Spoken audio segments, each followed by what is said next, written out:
अस्सलाम वालेकुम, मेरा नाम बरकत मियां है और मैं यूनिवर्सिटी ऑफ मिसिसिपी में पीएचडी मैथमेटिक्स का स्टूडेंट हूँ। अगर आप यूएसए के अंदर पीएचडी में अप्लाई करना चाहते हैं, तो ये वीडियो आपके लिए है। जहाँ तक मुझे मालूम है, यूएस के अंदर 2 तरह से आप पीएचडी में फुली फंडेड एडमिशन हासिल कर सकते हैं, डायरेक्ट एडमिशन्स और फुलब्राइट। फुलब्राइट के ऊपर हम बात फिर कभी करेंगे, आज की वीडियो में हम बात करेंगे सिर्फ डायरेक्ट एडमिशन्स के बारे में। डायरेक्ट एडमिशन्स का जो सबसे बड़ा फायदा है वो ये है कि आपकी पाकिस्तान की गवर्नमेंट के साथ कोई कॉन्ट्रैक्ट नहीं होता। इसलिए आफ्टर पीएचडी अगर आपको कोई पोस्ट डॉक मिल जाता है यूएसए के अंदर या जॉब मिलती है या किसी और कंट्री में, तो आपको पाकिस्तान वापस आने के लिए कोई बाउंड नहीं कर कर सकता। आप अपनी जो जॉब है या पोस्ट डॉक आप कहीं भी कंटिन्यू कर सकते हैं। और फुलब्राइट में आपने बॉन्ड साइन किया होता है तो आपको वापस आना जरूरी होता है। ओके, अगर आप डायरेक्ट एडमिशंस के थ्रू अप्लाई करना चाहते हैं यूएसए के अंदर, तो आपको कुछ चीज़ों का पता होना चाहिए, जैसे कि डेडलाइंस क्या है किसी भी यूनिवर्सिटी की। मैं इन सब के बारे में सेपरेटली आज बात करूंगा, तो आपको थोड़ा बहुत डेडलाइंस का पता होना चाहिए, फिर रिक्वायरमेंट्स का पता होना चाहिए, ताकि उन चीज़ों को आप प्रिपेयर करें और उन डेडलाइंस से पहले पहले आप अप्लाई कर लें। थोड़ा बहुत कॉस्ट का भी आपको रफ आइडिया होना चाहिए, ताकि आप अपने फाइनेंशियल सिचुएशंस के अकॉर्डिंगली आप डिसाइड कर सकें। और फिर किन स्कूल में अप्लाई करना चाहिए, यूएसए के अंदर बेशुमार यूनिवर्सिटियां हैं, तो आपको किन स्कूल्स को शॉर्टलिस्ट करना चाहिए, वो भी एक चीज़ है। ओके, सबसे पहले हम बात करेंगे डेडलाइन की। अच्छा, यूएसए के अंदर जो फंडिंग के ज़्यादा चांसेस होते हैं, वो होते हैं फॉल सेमेस्टर के अंदर। तो फॉल सेमेस्टर की ही मैं डेडलाइन्स बताऊँगा। मोस्टली लोग फॉल में अप्लाई करते हैं, कुछ लोग आते हैं स्प्रिंग में भी, लेकिन स्प्रिंग में फंडिंग के चांसेस बहुत कम होते हैं। इसलिए मैं फॉल की डेडलाइन के बारे में बताऊँगा और फॉल के ही एडमिशन्स के मैं बारे में बात करूँगा। ओके, तो जो एप्लीकेशन प्रोसेस स्टार्ट होता है, आप कह दें कि वो रफली स्टार्ट होता है अक्टूबर से, कुछ का थोड़ा पहले भी स्टार्ट हो सकता है, कुछ यूनिवर्सिटीज़ का बाद में भी। और डेडलाइन्स जो जाती हैं, वो कह दो कि डेडलाइन स्टार्ट होती है दिसंबर से, कुछ स्कूल की डेडलाइन दिसंबर में होगी, कुछ की डेडलाइन होगी जनवरी में, कुछ की होंगी फरवरी में, और कुछ की डेडलाइन्स जो होंगी वो मार्च में बहुत कम डेडलाइन्स जाती है, लेकिन कुछ की मार्च में भी जाती है। इसलिए जिन स्कूल को आपने शॉर्टलिस्ट किया, उनकी डेडलाइंस को आप अपनी डायरी में नोट कर लें, ताकि आपको पता चले कि आपने अपना कंप्लीट करना है एप्लीकेशन उन डेडलाइन से पहले पहले ही। और जो स्टार्ट होती है एप्लीकेशंस, वो अक्टूबर कह दो या थोड़ा बहुत उससे पहले या बाद में। ये आपने कंफर्म अपनी यूनिवर्सिटी की जो वेबसाइट है वहां से करना है। मैं आपको रफ आइडिया दे रहा हूँ based on my own experience. तो ये सारी वीडियो के अंदर मैं अपना एक्सपीरियंस शेयर कर रहा हूँ आप लोगों के साथ, जो मेरी जर्नी थी, जो चीजें मुझे पता चली, मैं उन सब को एक वीडियो में आप लोगों की तरफ पहुंचा रहा हूँ। ओके, उसके बाद आता है रिक्वायरमेंट्स। सबसे पहले आप ये देखें कि अगर आप top 50 schools in the US में अप्लाई करना चाहते हैं, जो अगर टॉप 50 स्कूल्स हैं तो वो वर्ल्ड में भी बहुत अच्छी रैंकिंग होगी उनकी, तो उनमें मोस्टली वो मांगते हैं जीआरई जर्नल और जीआरई सब्जेक्ट दोनों मांगते हैं। इवन अगर वो ये कहते हैं GRE general sorry GRE subject सिर्फ चाहिए, तो उसमें भी ये होगा। मैं सब्जेक्ट की बात वो कर रहा हूँ, जैसे मेरा मैथ डिपार्टमेंट था, तो मैथ में जीआरई सब्जेक्ट भी होता था, फिजिक्स में भी होता है। इसलिए कुछ सब डिपार्टमेंट्स हैं जिनमें सब्जेक्ट टेस्ट होता है, तो उनमें। अदरवाइज अगर जिनमें नहीं होता, तो वो फिर सिर्फ जीआरई जर्नल मांगेंगे। आगे, तो अगर आप टॉप स्कूल में जा रहे हैं तो वो दोनों मांगेंगे। अगर एक भी मांगते हैं उनमें से, लेकिन कोई और स्टूडेंट है जिसने दोनों दिए हुए हैं और बाकी ओवरऑल प्रोफाइल आप लोगों की ऑलमोस्ट सेम है, तो वो उसको प्रेफर करेंगे ज्यादा। तो चांसेस है जिसके पास दो हैं। तो इसलिए अगर आप टॉप 50 स्कूल्स में अप्लाई करना चाहते हैं, तो कोशिश करें कि दोनों जीआरई जर्नल और सब्जेक्ट दोनों दे दें।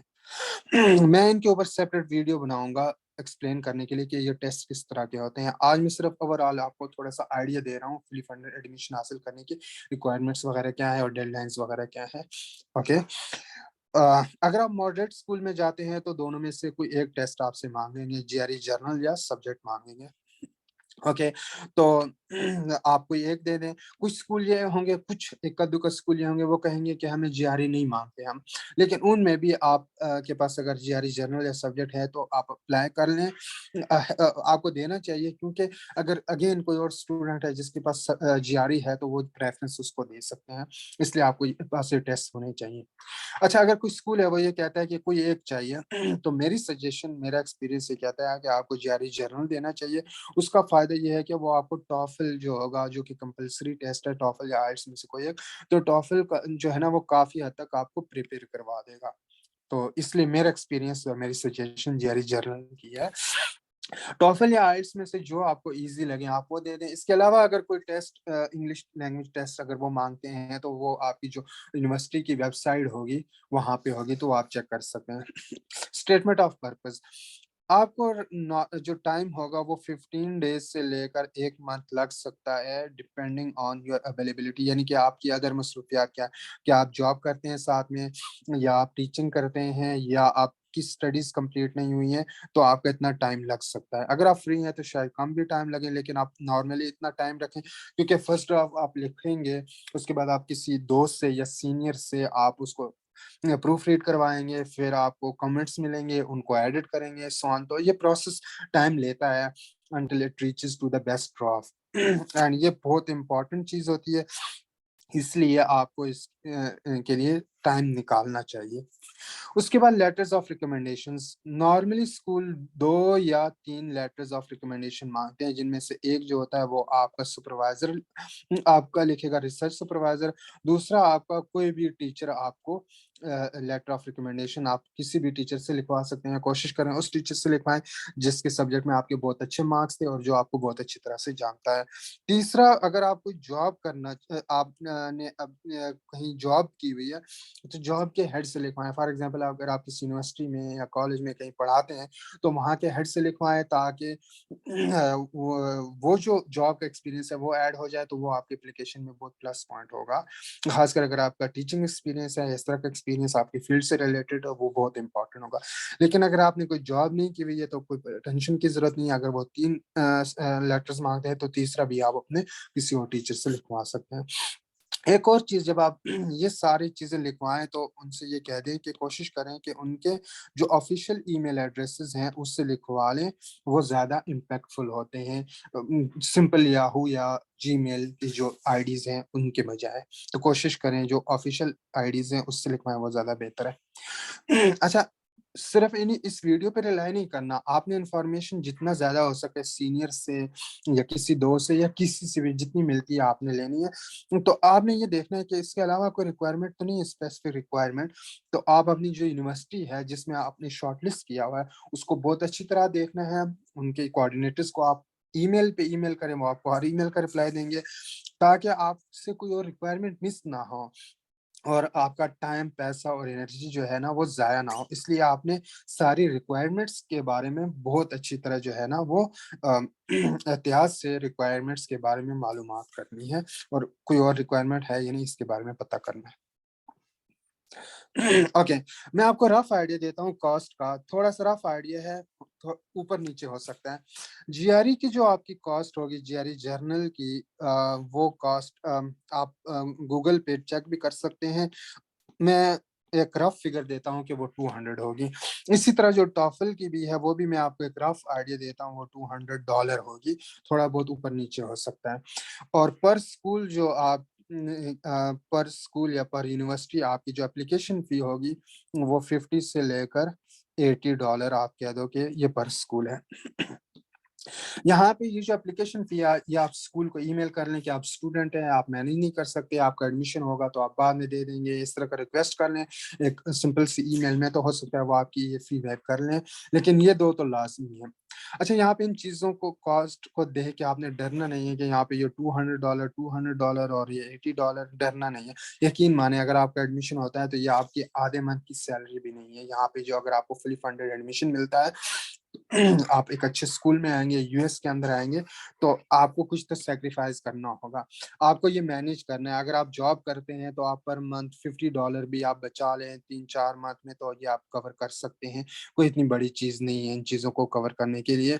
अगर आप यूएसए के अंदर आ रहे हैं तो आपको ये सैक्रिफ़ाइसेज़ टाइम, पैसा और एनर्जी ये सारी सैक्रिफ़ाइसेज़ आपको देनी ही होंगी, ऑफ़ कोर्स आपको देनी पड़ेंगी।